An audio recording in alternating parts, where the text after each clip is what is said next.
The sun was warm above the small human colony. It was a quiet place. Green fields, tall trees, and simple homes. People lived in peace, far away from the noise of the galaxy. Children played near rivers and climbed trees without fear. Among them was a little girl named Mira. She had bright eyes, messy hair, and the loudest laugh in the town. Everyone knew her. Everyone loved her. That morning, Mira ran through the grass with her small wooden toy ship. She was pretending it could fly into space, just like the real ones she saw in the sky at night. Her mother watched from the porch, smiling softly. Life was good. Life was peaceful. But peace never lasts. A strange sound echoed above the clouds. Not thunder. Not human. It was cold. Sharp. A giant shadow moved across the sky. People stepped out of their homes and looked up. A warship, a real one, was descending. It was not from Earth. It was alien. It belonged to the Zorak Dominion. The warship was black and covered in spikes. It hovered low, blocking the sun. Then, slowly, it landed just beyond the town, flattening a wide field of grass and flowers. Soldiers stepped out in metal armor, their eyes glowing blue under their helmets. There were 10 of them, big, tall, armed. The mayor of the town walked forward, hands raised, voice calm. "We are peaceful here. Why have you come?" The lead Zorak soldier stepped ahead. "Observation only. We mean no harm. We are here to study." The mayor nodded slowly, though he didn't believe them. People stayed back. They held their children close. They whispered in fear. But not Mira. She walked forward with her wooden ship in hand, curious eyes wide. Her mother shouted from behind, "Mira, stop." But the little girl didn't stop. She wasn't afraid. She had never learned to fear yet. She thought they were visitors, maybe even friends. She walked right up to the Zorak soldiers, holding her toy up in the air. "Do you have one like this?" she asked, smiling brightly. One of the soldiers moved his hand to his weapon. The other paused. Then the lead Zorak shouted something in their own language.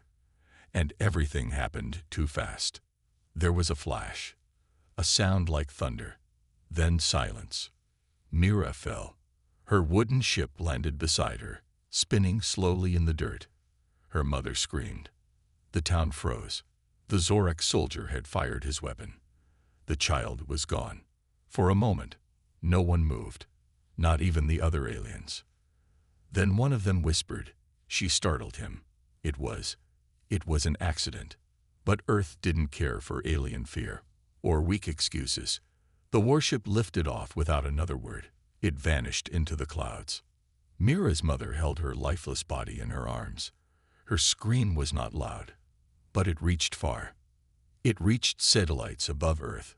It reached old listening stations in deep mountains. And it reached something older, something buried under the ice.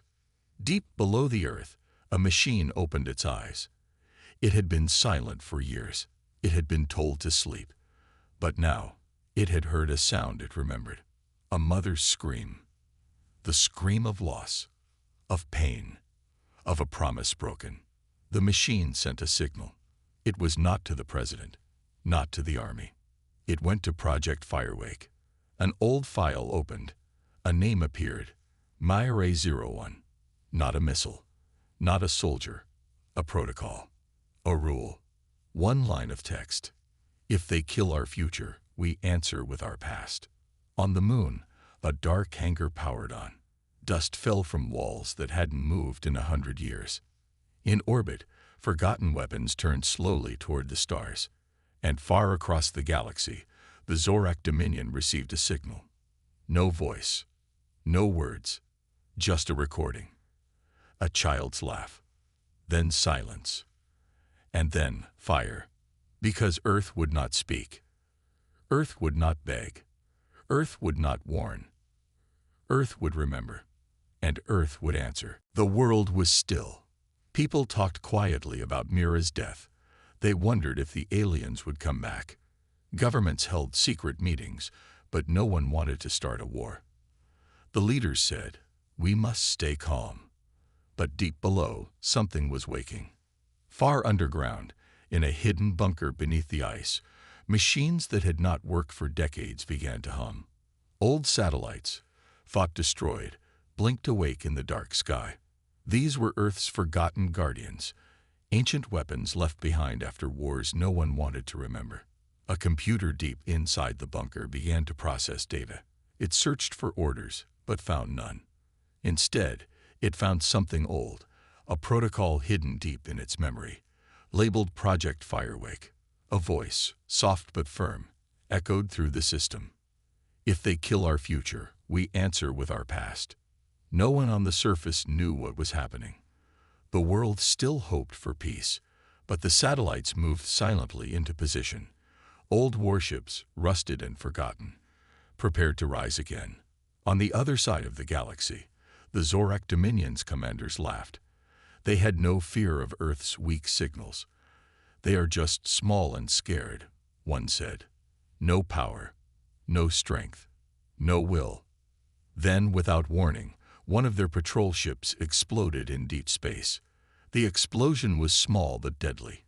It was not caused by missiles or lasers. It was caused by something old, something from Earth's past. A message was received by the Zorak ships. It was strange, almost like a code. But inside the code was something worse, an ancient warning. Earth was not silent. It was listening. It was answering. On Earth, no president gave speeches, no armies marched, no flags were raised. Only machines worked. In a secret command room hidden under the desert sands, a group of old soldiers watched the stars. These were not young warriors. They were veterans of wars long forgotten, trained in weapons no one used anymore. Their leader, known only as Ash, tapped the screen and smiled grimly. "They killed a child," he said, "but they forgot one thing." He looked at the map of the galaxy. "Earth remembers." The others nodded. They knew what was coming. The galaxy thought Earth was weak, but Earth had been hiding its fire, waiting for a time when it was needed most. Far above, the satellites fired beams of energy. They destroyed communication arrays on the edges of the Zorak Dominion. The aliens scrambled to respond, confused and angry. Back on Earth, Ash stood tall. "The past is not gone. It's alive." In the control room, the old machines hummed louder. They sent signals to ships buried in ice, ships with names like Starfire, Echo, and Ember, names that once meant fear across the stars. And now, those ships woke again. The galaxy had forgotten one rule. When you kill a child of Earth, you awaken the fire of the past. Far from the cities and crowded streets, deep in the frozen lands of Siberia, a secret base lay hidden beneath thick ice. No one on Earth knew it still worked. It was a place built long ago during the last Great War, where Earth's oldest soldiers waited in silence. They were not ordinary men and women. They were specially made, trained to fight wars no one wanted to fight again. Inside the cold halls, the air was still but electric. Machines hummed quietly. Lights flickered on after years of darkness. Soldiers woke from their long sleep. Their eyes opened slowly, filled with memories of battles, losses, and promises. These were the ghosts of old Earth. Ash, the leader of these soldiers, stood tall among them. His hair was gray, but his spirit was sharp. He looked at the younger ones, though no one here was truly young anymore. "We have been waiting," he said, "waiting for the day Earth needed us again." No one spoke. They knew why they had been called back. The child, Mira, her death was not just a loss. It was a call to action. The Zorak had made a mistake, one they would soon regret. Ash walked through the corridors. He reached a wall filled with old photos and names. There were faces of soldiers long gone, heroes of wars Earth barely remembered. But their stories were still alive in this place. "We fought to protect our future," Ash said quietly. "And now, our future has been taken." One soldier asked, But the world above wants peace. Why should we fight again? Ash's eyes burned with a quiet fire, because peace is not given, it is earned. And sometimes, to keep peace, you must remind the world what Earth is capable of. Deep inside the base, old war machines prepared to move. Tanks, ships, and weapons long forgotten started their engines. They were not the newest or the fastest, but they were strong, and they were ready. As Ash looked outside the icy windows, he saw the stars shining cold and distant. But now, Earth was no longer alone. It had awakened its ancient guardians. The ghosts of old Earth were alive once more. The Zorak Dominion would soon learn a truth long buried beneath layers of dust and silence. Earth never forgets, and Earth never gives up, because sometimes the strongest fire burns in the ashes of the past. The Zorak Dominion was confident. Their fleets moved like shadows across space, strong and unstoppable. When the news came that Earth's response was still silent, they laughed. No power, no will, the Zorak commanders said. Earth is weak. We will crush them quickly. Without warning, the Zorak launched a full attack. Warships appeared over Earth's largest cities. Laser beams cut through the skies. Explosions shook the ground. People ran, screaming, hiding in basements and underground shelters. But Earth did not panic. Instead, strange things began to happen. Out of nowhere, old defense systems that no one thought worked anymore fired back. Ancient turrets lit up with blue fire. Forgotten satellites moved like ghosts, shooting energy bolts at the invading ships. The Zorak were shocked. How is this possible? One commander shouted, "This technology is ancient. It should not work." The answer was simple and terrifying. Earth had hidden its true strength in the past. The weapons buried deep beneath layers of dust and silence were alive again. Machines built for wars from another time had awakened, and they fought with the fury of a planet that refused to be conquered. As the Zorak ships fell one by one, panic spread through their ranks. This was a mistake. The Zorak leaders whispered. We thought they were weak. We thought they would surrender. Instead, they fight with fire from the past. Back on Earth, Ash watched the battle from his command room. His eyes were cold but proud. They killed a child, he said softly. Now they faced the wrath of a whole world. The battle was only beginning. The Zorak had made a deadly mistake. They had woken a fire that could never be put out. High above Earth, the sky was alive with fire. Ancient ships long hidden beneath ice and dust now rose into the dark space.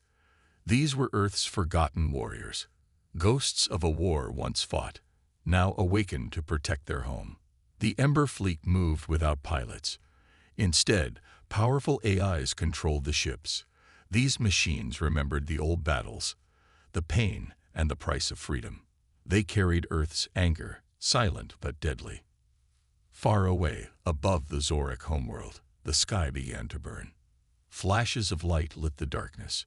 Beams of energy cut through space like blazing swords. One by one, Zorak warships exploded, turning to dust. The Zorak leaders watched in horror. This is impossible, one cried. Earth has weapons no one knew about. They have awakened the Starfire Omega, the destroyer of worlds. The Zorak begged for peace, sending messages across the stars. But Earth remained silent. No words, no threats, only fire. On the ground, Ash looked up at the night sky filled with stars and flames. They cried for peace, he said quietly. But Earth answered with fire. The Ember Fleet burned bright, carrying the promise of a warning. Never harm Earth's children. The galaxy watched and listened. The fire told a story louder than any voice. Earth was no longer weak. Earth was no longer silent. Earth was ready. The battle had ended. The stars were quiet again. But the war was not over. Many Zorak ships lay destroyed, but some survivors were captured. They were taken to Earth, not to prisons or courts, but to a place called the Memory Dome. The dome was unlike any courtroom. It held no judges or lawyers. Instead, it was a vast chamber filled with light and sound. The walls showed images, memories of Earth's long history, wars, pain, hope, and loss, all flashing before the eyes of the captured aliens. One by one, the Zorak were forced to watch. They saw children playing in fields. They saw families holding each other through storms. And then they saw Mira. Her smile, her laugh, her life stolen too soon. One Zorak soldier broke down. Tears fell from his eyes, though his kind did not often show emotion. "We did not know," he whispered. "We never meant this." Ash stood beside him, calm but firm. "It is not about meaning," Ash said softly. "It is about respect. All our children are important. They are our future." The Zorak learned Earth's pain, the price of war, the cost of peace. They understood why Earth had answered with fire. It was not revenge. It was a lesson, a warning written in flames and memory. Outside the dome, the world watched. The galaxy felt the change. The Zorak were humbled, and Earth, for the first time in centuries, spoke clearly. "Do not harm our children again." The war was over, but the world had changed forever. Mira's death was not forgotten. It had sparked a fire that no one could put out. On Earth, her mother planted a tree where Mira once played. It grew tall and strong, a symbol of hope and life. People came to visit, leaving flowers and small toys. Ash stood beside the tree, watching the new generation of children playing nearby. Their laughter was softer now, but full of promise. "Her life was not lost in vain," he said quietly. "We answered the screen with fire. But now, it's time to build." The galaxy had learned a lesson too. The Zorak Dominion had changed. They would think twice before harming Earth's children again. And Earth was ready for the future, a future where it stood not just as a planet, but as a force of strength and hope. Mira's story became a legend whispered across the stars, a reminder that even the smallest voice can start a great fire. Because sometimes it takes one child's laughter and one child's loss to awaken the true power of a world. Years passed. The tree that Mira's mother planted grew tall and wide. Its branches stretched toward the sky, as if trying to touch the stars. People from across the world came to sit under its shade. Children laughed, played, and sometimes asked, "Who was Mira?" And when they asked, the adults would tell the story, not just of a little girl, but of a world that refused to break. Of Earth, once silent, once underestimated, that had risen with fire in its heart. Ash visited the tree often. He was older now, his steps slower, but his eyes still sharp. He watched the children play and smiled softly. "This," he would say, "is why we fought." The Zorak never returned. Their empire had changed after the war. They'd rebuilt their world with new laws, ones that taught respect and peace. In schools, Zorak children were shown images of Earth, of Mira, and of the fire that came when they chose war over understanding. Many other alien species, curious and afraid, came to Earth in peace. They walked carefully, spoke kindly, and listened. And Earth, strong but wise, opened its arms with caution. Because Earth remembered. The Ember Fleet, the great machines from the past, were not sent away. They were not shut down. Instead, they were placed in silent orbit above Earth, watching, waiting, protecting. The Memory Dome became a place of learning, not just for humans, but for beings from across the galaxy. It taught one simple truth: never mistake kindness for weakness, and never forget the fire that lives in those who love deeply. One day, a girl stood beneath Mira's tree. She looked a little like Mira. Bright eyes, messy hair, full of questions. She touched the bark gently and asked her teacher, was it true? Did one child really change everything? The teacher nodded. Yes, one child's life, one scream, one spark. And that spark became a fire that told the galaxy. Earth is not to be feared for its weapons. It is to be respected for its heart. Ash, now very old, sat nearby, listening. He smiled to himself. Because the world had changed. Not because Earth had better ships or louder guns, but because Earth had something many others forgot. Love, memory, and the courage to rise when others fall. That was Earth's real strength. That was Mira's legacy. The galaxy was never the same after the fire. Mira's name was no longer just remembered on Earth. It was spoken in alien tongues, printed in textbooks on distant planets, carved into monuments of peace. Children on faraway worlds learned about the little human girl who was taken too soon, and how her death lit a spark that changed everything. But Earth had not forgotten. Deep beneath the surface, the memory dome still pulsed softly. It didn't shine with anger anymore. It shone with memory, with warning, and with promise. Ash, now older than most men ever lived to be, walked its halls one last time.